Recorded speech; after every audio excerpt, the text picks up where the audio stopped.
Bismillahirrahmanirrahim. Assalamualaikum warahmatullahi wabarakatuh. Puji dan syukur marilah kita panjatkan atas kehadiran Allah SWT karena berkat rahmat.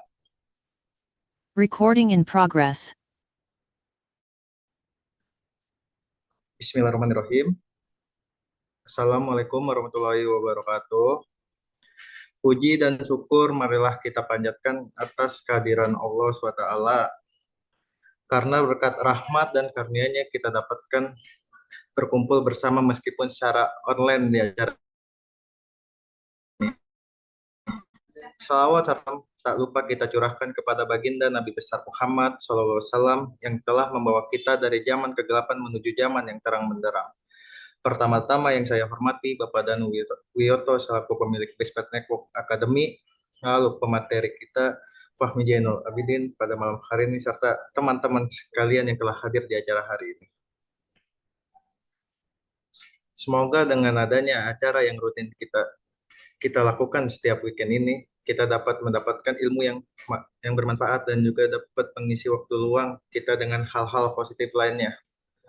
Untuk mempersingkat waktu, izinkan saya untuk memperkenalkan diri. Nama saya Ferdinand Raihan Gunawan, selaku host webinar pada malam hari ini, dan saudara Fahmi Zainul Abidin selaku pemateri pada malam hari ini. Selanjutnya kita akan masuk kepada inti acara pada malam hari ini, yaitu penyampaian materi yang berjudul How to Access Network Device. Sebelum itu, apabila ada yang ingin bertanya, dapat bertanya pada sesi tanya jawab dengan tekan tombol raise hand, lalu open mic atau melalui chat Zoom. Baik, kepada saudara Fahmi Zainul Abidin, waktu dan tempat dipersilakan. Assalamualaikum warahmatullahi wabarakatuh. Innal hamdalillah nahmaduhu wa nasta'inuhu wa nastaghfiruhu wa na'udzu billahi min syururi anfusina wa min sayyiati a'malina may yahdihillahu fala mudhillalah wa may yudlilhu fala hadiyalah. Asyhadu an la ilaha illallah wa asyhadu anna Muhammadan abduhu wa rasuluh. La nabiyya ba'da wa la rasula ba'da, amma ba'du. Yang pertama-tama, marilah kita panjatkan puja dan puji syukur kita atas kehadirat Allah Subhanahu wa Ta'ala. Sebagaimana Allah telah memberikan karunia-Nya dan nikmat-Nya sehingga kita masih bisa berkumpul pada kesempatan malam hari ini meskipun secara online. Salawat beriringkan salam tak lupa juga kita curahkan kepada Nabi besar kita, Nabi Muhammad Sallallahu Alaihi Wasallam. Sebagaimana beliau telah membawa kita dari zaman kegelapan sampai zaman terang benderang seperti saat ini.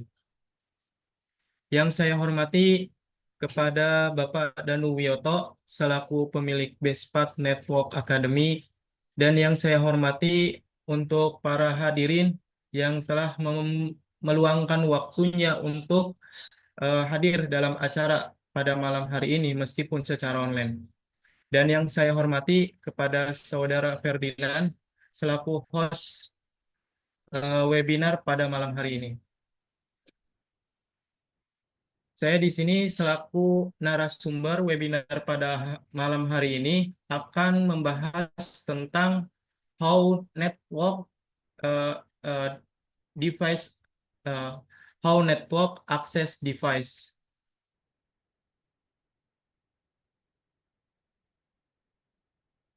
Sebelum saya lanjut untuk pembahasan pada webinar pada malam hari ini, izinkan saya untuk memperkenalkan diri terlebih dahulu. Nah, untuk nama lengkap saya Fahmi Zainul Abidin, untuk tempat tanggal lahir Cirebon 8 Mei 2004, untuk alamat domisili Jalan Lombok 2, nomor 130, Tangerang, Banten. Adapun untuk pendidikan formal MA Al-Muqaddas Cirebon, untuk pendidikan non-formal Bespat Network Academy. Untuk email fahmizainulabidin24@gmail.com. Untuk motonya yaitu barang siapa yang bersungguh-sungguh maka ia akan mendapatkannya. Untuk materi yaitu how to access network device, yang dimana saya akan menjelaskan yaitu tentang apa itu pengertian kabel konsol, telnet, telnet dan SSH. Nah, yang kedua, kelebihan dan kekurangan telnet dan SSH. Yang ketiga, jenis-jenis konektor pada kabel konsol. Yang keempat, bagaimana cara kerja kabel konsol atau menghubungkan kabel konsol, telnet, dan SSH. Nah, yang terakhir, perbedaan telnet dan SSH. Untuk yang pertama, itu kabel konsol. Nah, apa itu kabel konsol? Untuk kabel konsol di sini adalah interface fisik yang digunakan untuk mengakses perangkat atau suatu perangkat jaringan seperti router ataupun switch melalui kabel serial. Nah, untuk intinya, kabel konsol adalah kabel yang digunakan untuk menghubungkan port serial komputer dengan port konsol pada router, switch, ataupun server untuk mengakses CLI perangkat.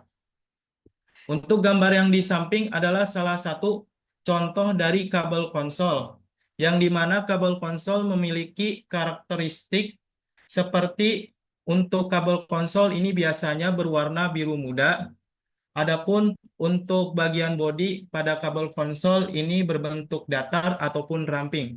Nah, untuk lebih lengkapnya seperti itu. Adapun untuk ujung kabelnya biasanya terhubung yaitu konektor DB9 dan konektor RJ45.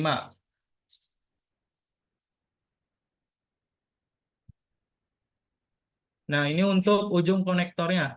Ada DB9 dan untuk ujung yang satunya laginya yaitu RJ45. Untuk yang kedua di sini ada jenis-jenis konektor pada kabel konsol. Nah, untuk jenisnya ada dua jenis. Yang pertama itu ada konektor RJ45 dan DB9. Dan yang kedua di sini ada konektor USB dan RJ45. Untuk gambar yang pertama, konektor RJ45 dan DB9.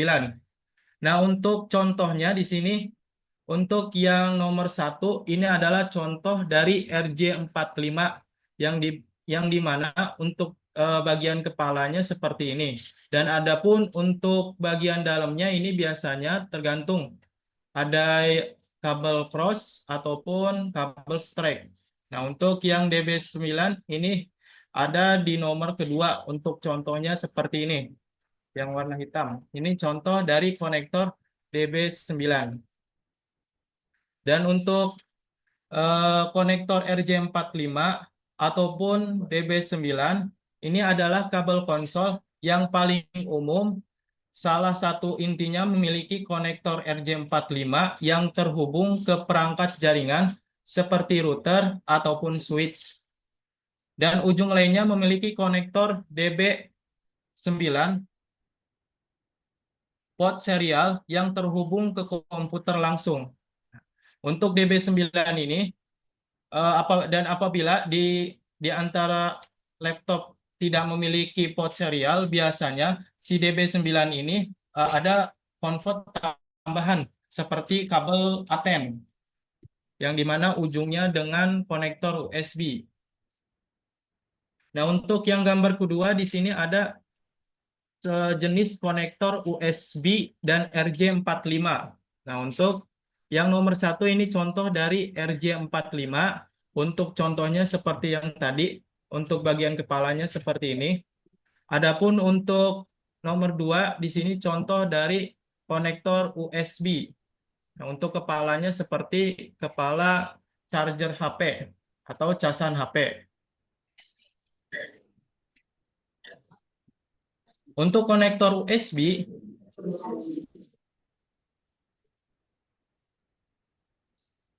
untuk konektor USB adalah jenis konektor yang digunakan untuk menghubungkan berbagai perangkat seperti komputer, smartphone, kamera, dan perangkat elektronik lainnya. Konektor ini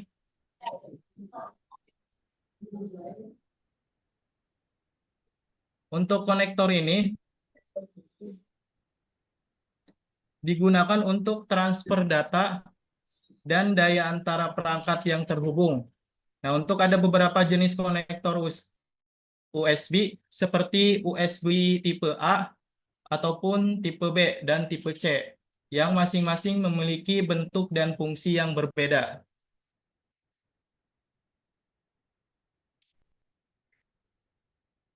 Nah, untuk fungsi-fungsi konsol sebagai berikut. Yang pertama itu ada konfigurasi awal perangkat.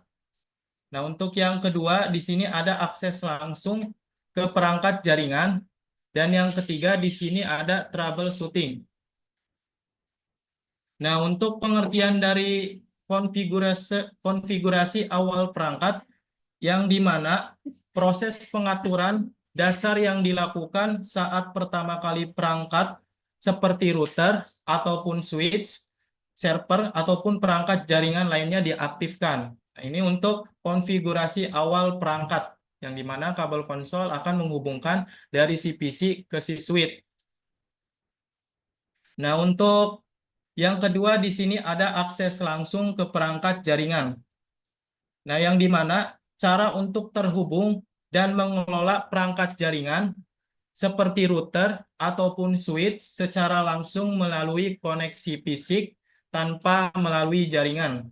Ini sering dilakukan oleh administrator jaringan seperti perangkat baru diinstal atau ketika terjadi masalah jaringan yang menghalangi akses remote. Nah, untuk yang ketiga di sini ada troubleshooting. Adalah metode untuk memperbaiki masalah perangkat jaringan secara langsung melalui koneksi fisik menggunakan kabel konsol. Ini sering dilakukan ketika perangkat seperti router ataupun switch atau firewall tidak dapat diakses melalui jaringan. Nah, misalnya karena kesalahan konfigurasi atau masalah jaringan. Nah, untuk kelebihan dan kekurangan pada kabel konsol. Untuk kelebihannya, yang pertama di sini ada akses langsung tanpa perlu koneksi jaringan. Yang kedua di sini ada kabel konsol digunakan untuk konfigurasi awal perangkat. Dan yang ketiga, pemulihan ketika jaringan bermasalah atau troubleshooting. Nah, untuk kekurangannya, yang pertama, memerlukan koneksi fisik ke perangkat. Yang kedua, tidak praktis untuk manajemen jarak jauh. Nah, untuk pengertian dari kelebihan, yang pertama, akses langsung tanpa perlu koneksi jaringan, yang dimana tadi untuk kabel konsol memungkinkan akses langsung ke perangkat tanpa perlu koneksi jaringan, yang sangat berguna saat perangkat mengalami masalah jaringan. Nah, ini untuk akses tanpa perlu koneksi jaringan.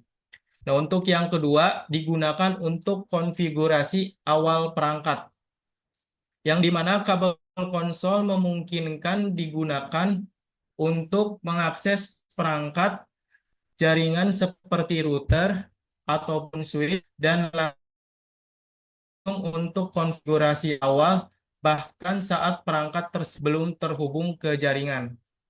Nah, adapun untuk pemulihan ketika jaringan bermasalah, ini seperti yang tadi untuk terjadinya troubleshooting.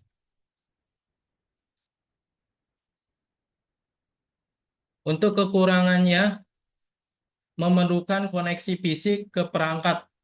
Nah, seperti kabel konsol, itu harus memiliki koneksi atau alat terhubung seperti perkabelan. Dan untuk yang kedua, tidak praktis untuk memanajemen jarak jauh. Jadi untuk kabel konsol ini tidak bisa memanage dengan jarak yang jauh atau jarak yang berbeda untuk lokasi yang berbeda. Nah, di sini ada praktek konsol. Nah, sebelumnya saya jelaskan di dengan simulasi atau aplikasi yaitu Cisco Packet Tracer. Ya, untuk sebelumnya saya ingin menjelaskan tentang gambar melalui gambar, simulasi gambar.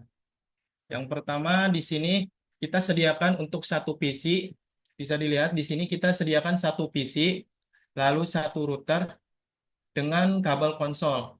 Nah, untuk si kabel konsol ini yang pertama yaitu kita hubungkan ke bagian PC ataupun komputer di port RS232. Setelah kita hubungkan di bagian PC, lanjut kita hubungkan ke bagian router di port gigabit 0/0/0 ataupun gigabit 0/0/1. Nah, setelah itu kita masukkan untuk IP address-nya di bagian PC, di desktop bagian IP configuration. Contoh untuk IP-nya misalnya 192.168.1.1.2 dan untuk subnet mask-nya 255.255.255.0. Nah, setelah itu kita masuk ke bagian desktop. Di bagian PC, kita masuk ke bagian desktop dan untuk terminal configuration-nya biasanya kita setting dengan secara default saja. Nah, setelah itu kita klik untuk bagian OK. Sini saya akan menjelaskan tentang menghubungkan kabel konsol dari PC ke router ataupun server. Tapi di sini saya akan menjelaskan untuk menghubungkan kabel konsol dari PC ke router. Nah, untuk langkah yang pertama yaitu kita sediakan untuk router, lalu kita sediakan satu PC dan satu router, dan untuk kabel konsol. Lalu untuk langkah kedua, kita hubungkan untuk si kabel konsol dari PC di port RS232, lalu kita hubungkan ke bagian router di port konsol.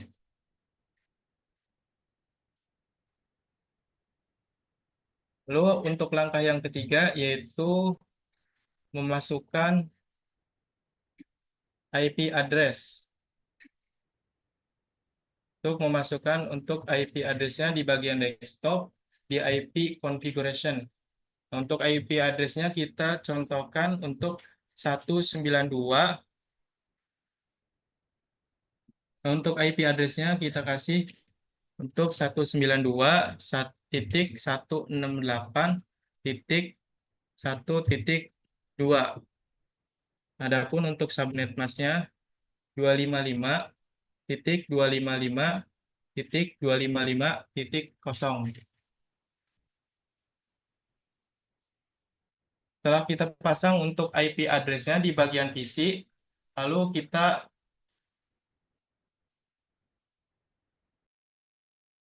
masuk ke bagian PC di bagian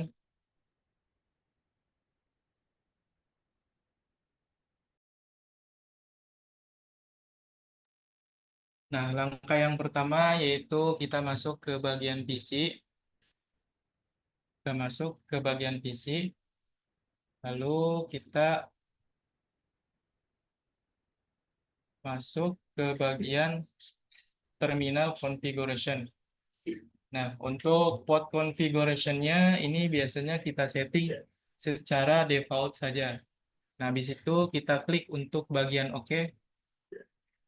Nah, untuk kabel konsolnya sudah terhubung. Bisa kita cek.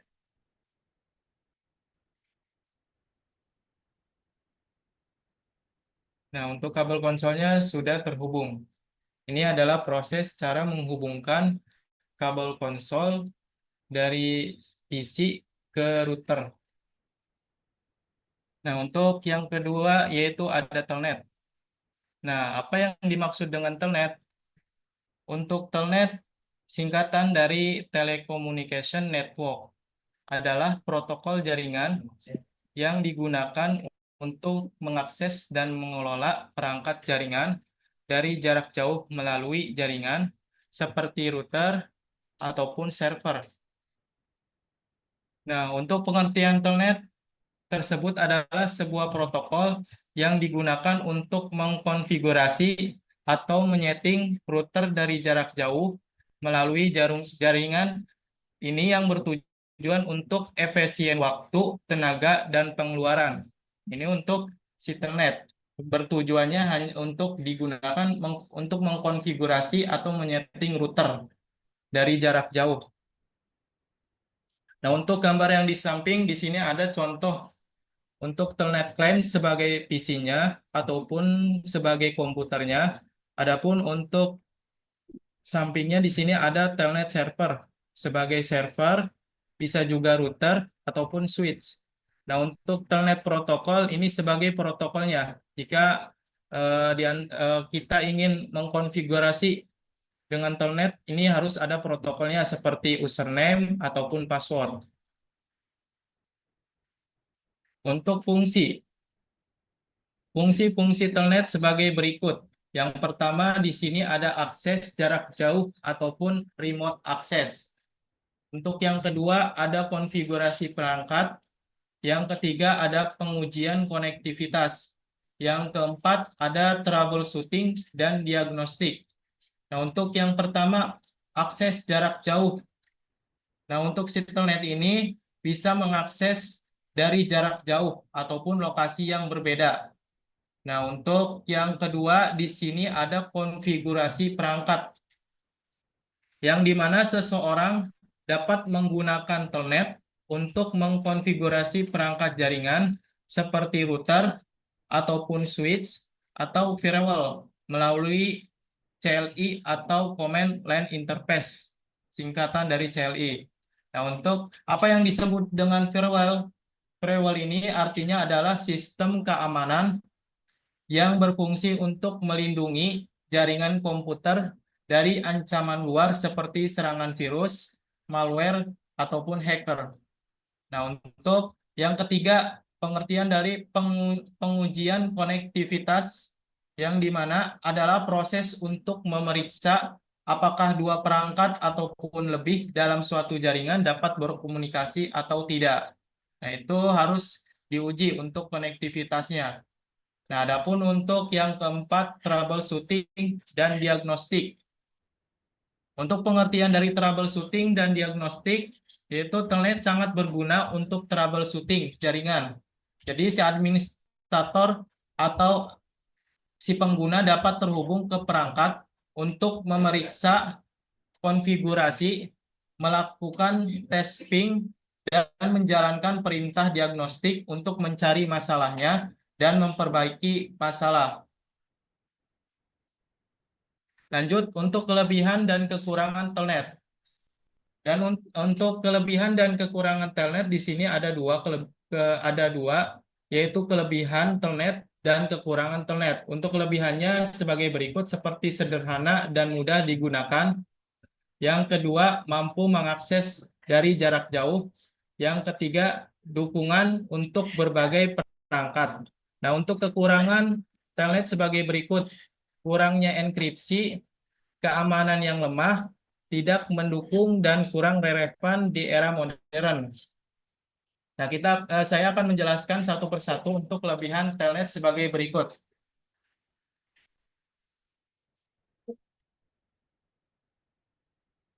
Nah, untuk yang pertama sederhana dan mudah digunakan.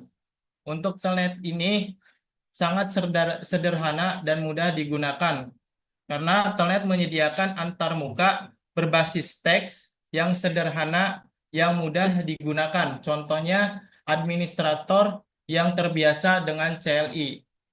Nah, untuk yang kedua, dukungan untuk berbagai perangkat.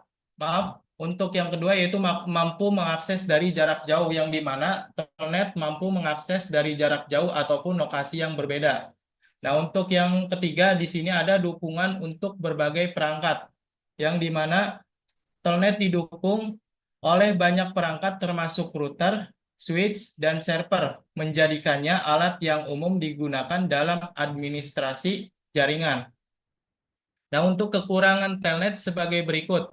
Yang pertama, kurangnya enkripsi, yang dimana Telnet mengirimkan semua data termasuk username, password, dan perintah. Ini berarti bahwa informasi sensitif dapat dengan mudah disadap oleh pihak ketiga melalui teknik. Nah, adapun untuk keamanan yang lemah, Dengan menggunakan username dan password untuk autentikasi, ini membuat telnet rentan terhadap serangan brute force, di mana penyerangan mencoba berbagai kombinasi untuk mendapatkan akses ke perangkat.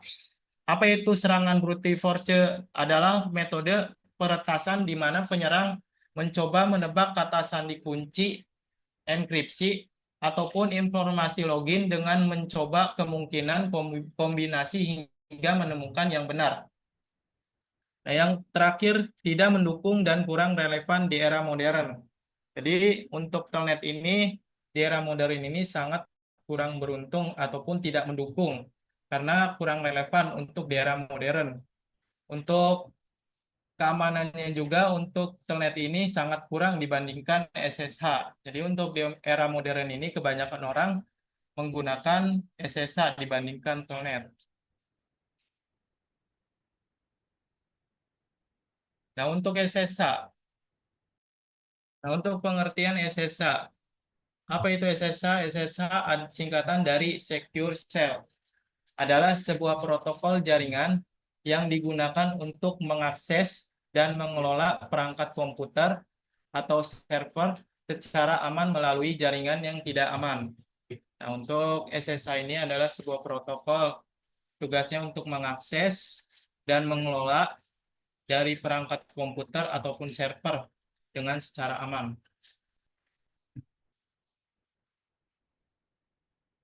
Nah, untuk fungsi SSH.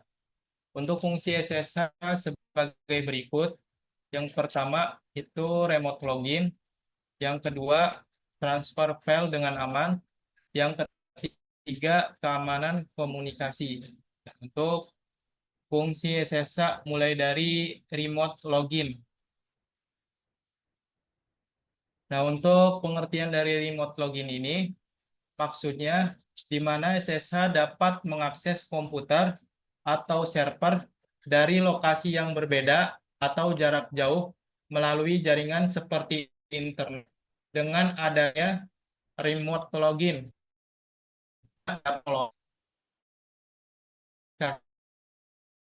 akses file pada komputer jarak jauh, seolah-olah mereka sedang bekerja langsung di depan perangkat tersebut. Untuk yang kedua, transfer dengan aman adalah proses pengiriman file dari satu perangkat ke perangkat yang lain melalui perlindungan enkripsi pengiriman.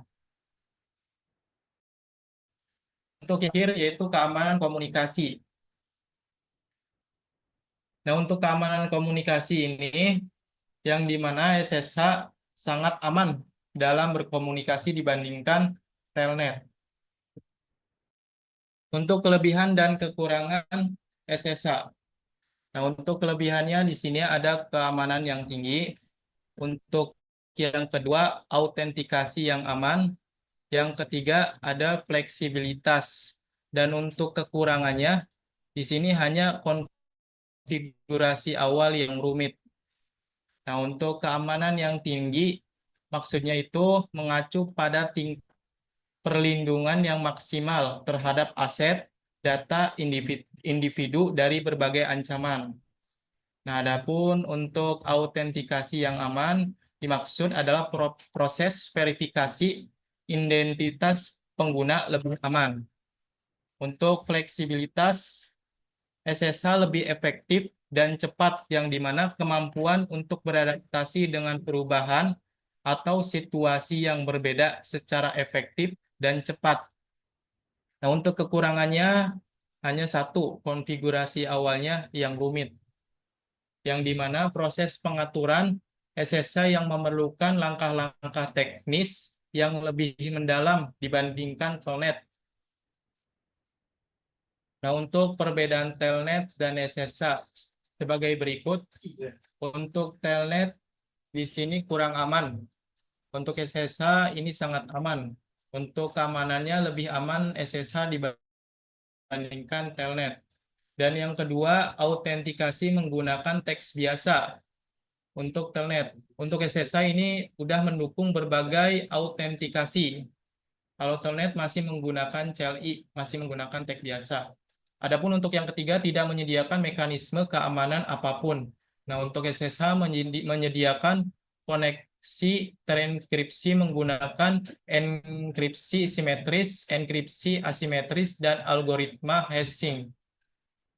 Nah, untuk yang terakhir, karena tidak ada proses enkripsi, telnet dapat sedikit lebih cepat dibandingkan SSH dalam beberapa situasi. Nah, untuk SSH sedikit lebih lambat daripada telnet karena enkripsi, tetapi kecepatan umumnya tetap tinggi. Nah, untuk tahap selanjutnya, saya ingin menjelaskan tentang cara kerja telnet dan SSH dengan simulasi atau aplikasi yaitu Cisco Packet Tracer. Sini kita akan menjelaskan tentang konfigurasi cara kerja telnet dan SSH dengan simulasi atau aplikasi Cisco Packet Tracer. Nah, untuk tahap yang pertama yaitu kita sediakan satu PC dan satu router, lalu kabel konsol. Dan untuk kita sambungkan juga untuk kabel cross-nya di bagian PC di port Fast Ethernet 0. Lalu setelah kita hubungkan di bagian PC, kita hubungkan di bagian router di port Gigabit Ethernet 000. Nah, untuk yang ditanyakan, kenapa kita menggunakan kabel konsol?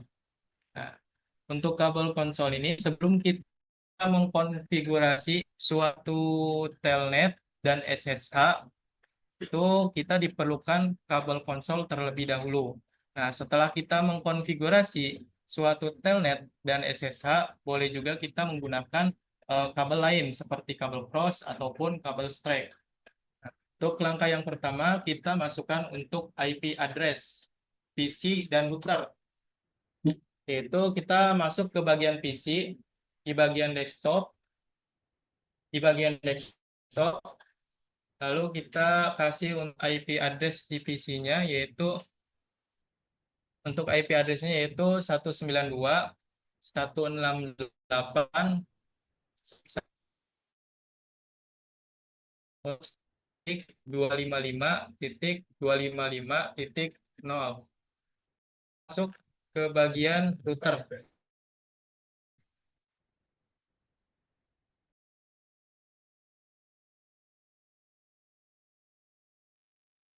Kita masuk di bagian router di CLI,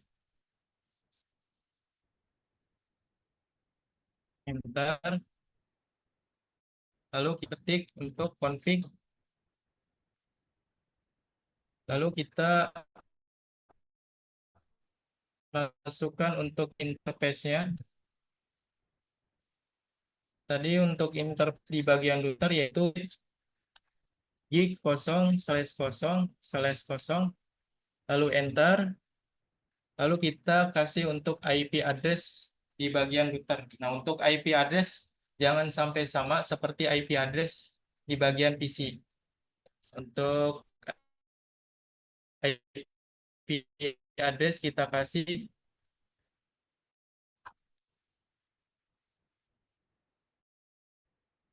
192.1.1. Nah, untuk subnet masknya jangan lupa 25.255.5.0. Lalu enter.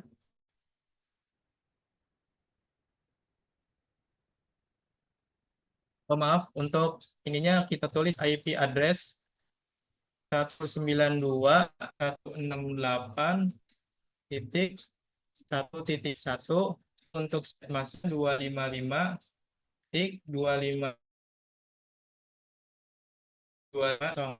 Lalu enter, lalu kita no shoot,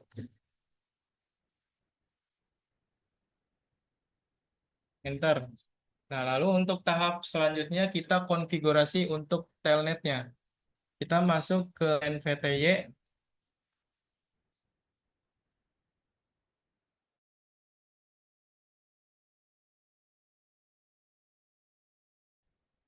Lalu masukkan passwordnya. Untuk password, misal kita kasih contoh yaitu BPN.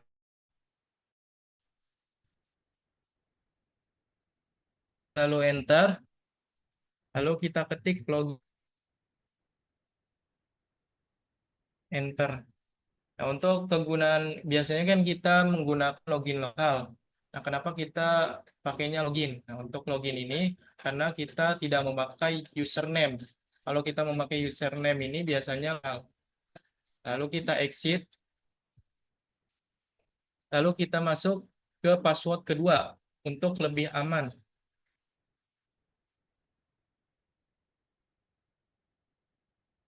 Misal untuk password keduanya kita kasih contoh BPN 123, lalu enter. Nah, di sini sudah terkonfigurasi untuk telnetnya.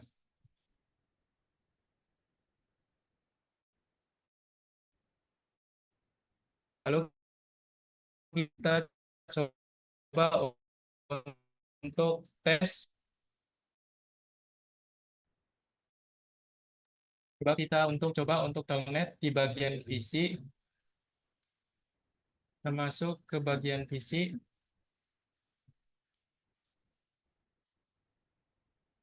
Lalu masuk ke bagian command prompt.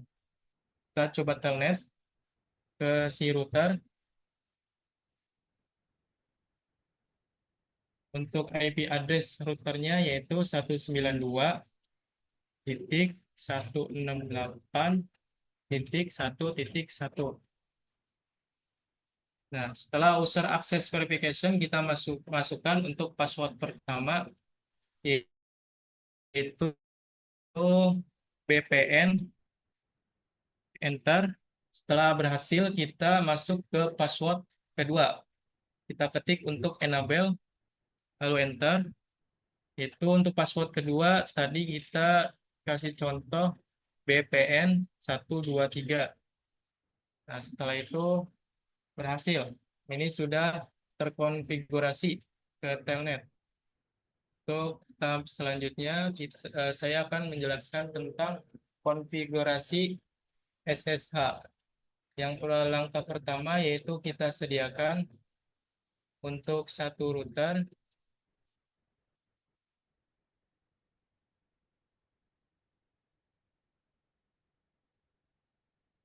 satu PC, lalu dengan menggunakan kabel konsol, kita sambungkan untuk kabel konsol di bagian PC di port RS232, lalu kita sambungkan ke bagian router di port konsol, lalu kita sediakan untuk kabel stripe di port Fast Ethernet 0, lalu kita hubungkan ke bagian router di port 3 bit 0/0/0. Nah, lalu untuk tahap pertama yaitu kita masukkan IP address PC dan routernya. Untuk IP address di bagian PC, kita masuk di IP configuration. Kita kasih untuk IP addressnya 192.168.1.2. Kita masukkan subnet mask 255.255.0. Setelah kita masukkan untuk IP address di bagian PC, tahap selanjutnya kita masukkan untuk IP address di bagian router. Kita masukkan untuk IP address di bagian routernya.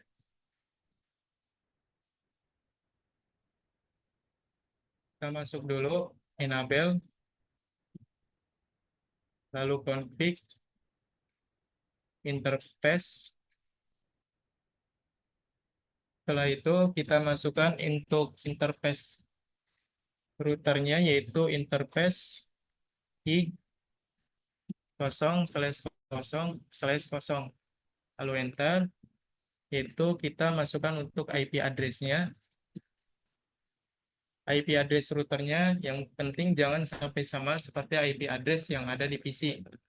Kita masukkan untuk contoh IP address-nya 192.168.1.1. Untuk subnet mask yaitu 255.255.255.0.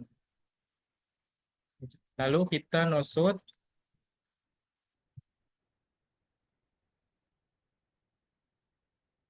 Nah, setelah masuk, kita coba untuk tes ping dari PC ke router.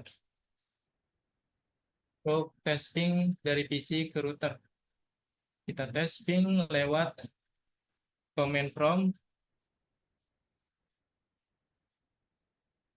Itu masukkan IP address si routernya yaitu 192.168.1.1. Kita tes ping terlebih dahulu. Apabila berhasil, untuk mengecek tes ping di bagian PC, lalu kita lanjut untuk mengkonfigurasi SSH-nya di bagian router. Untuk yang pertama, yaitu kita masukkan untuk hostname-nya terlebih dahulu. Untuk hostname, kita kasih contoh untuk hostname-nya router atau RT. Setelah kita masukkan hostname, lalu kita masukkan username. Untuk username kita kasih contoh misalnya BPN.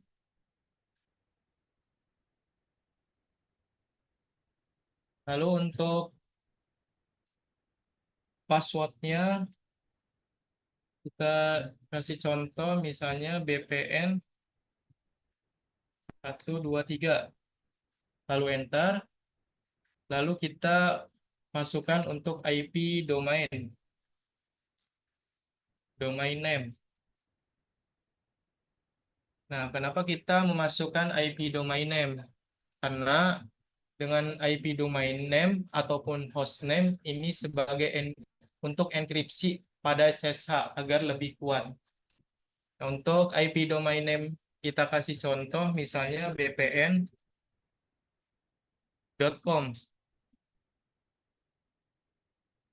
Lalu enter. Lalu kita masukkan crypto key-nya.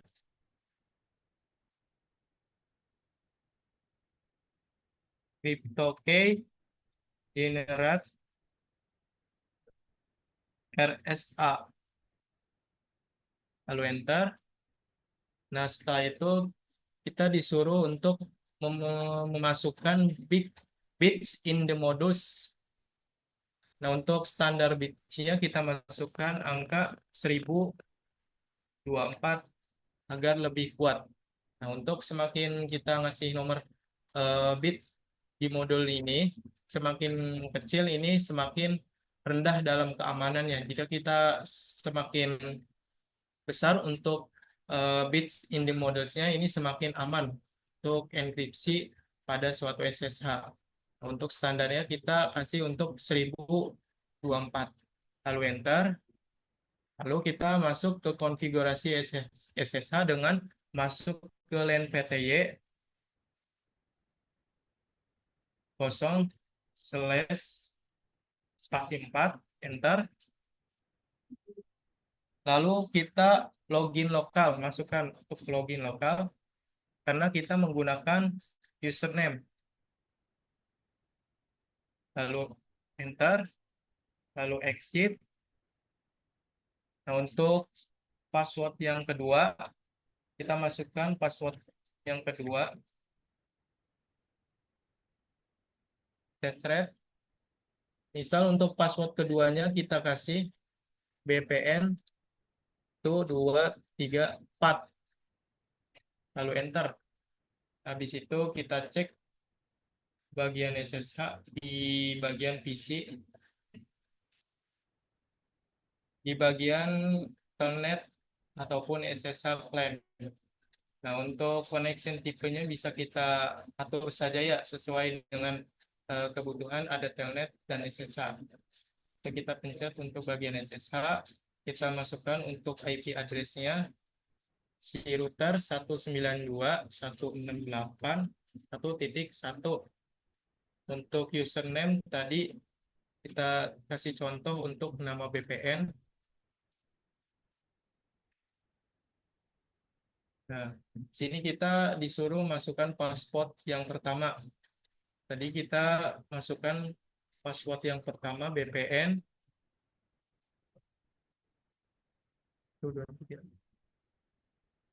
VPN 123.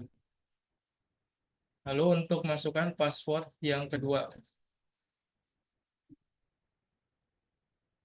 yaitu tadi VPN 1234. Nah, setelah itu berhasil untuk konfigurasi pada SSH. Seperti itu untuk cara konfigurasi pada SSH dan internet ataupun konfigurasi internet dan SSH. Terima kasih. Untuk kurang lebihnya saya mohon maaf. Untuk selebihnya saya bakalan serahkan kepada host webinar pada Saudara Ferdinand. Oke, terima kasih kepada Saudara Fahmi atas penyampaian materinya sangat menarik. Tanpa terasa kita akan sampai pada penghujung acara kita hari ini.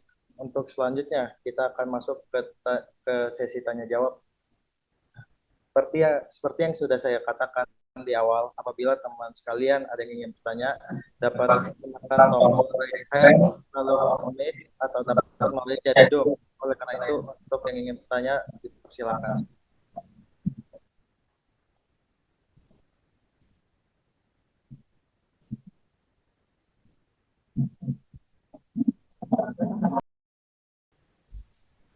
Baik, untuk para audiens, apakah ada yang ingin bertanya? Baik, ya sudah. Kalau tidak ada yang ingin bertanya, akan saya tutup ya acara hari ini. Apabila tidak ada yang ingin bertanya, izinkan saya untuk mengakhiri acara ini. Jadi ini adalah akhir dari acara kita pada malam hari ini. Saya ucapkan terima kasih kepada pemateri kita dan juga untuk teman-teman sekalian yang telah meluangkan waktunya untuk hadir di acara webinar hari ini.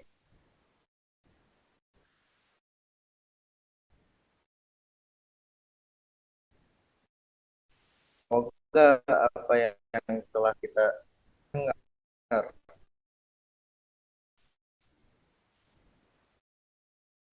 baca bermanfaat. Saya Taufik Walidaya. Wassalamualaikum warahmatullahi wabarakatuh.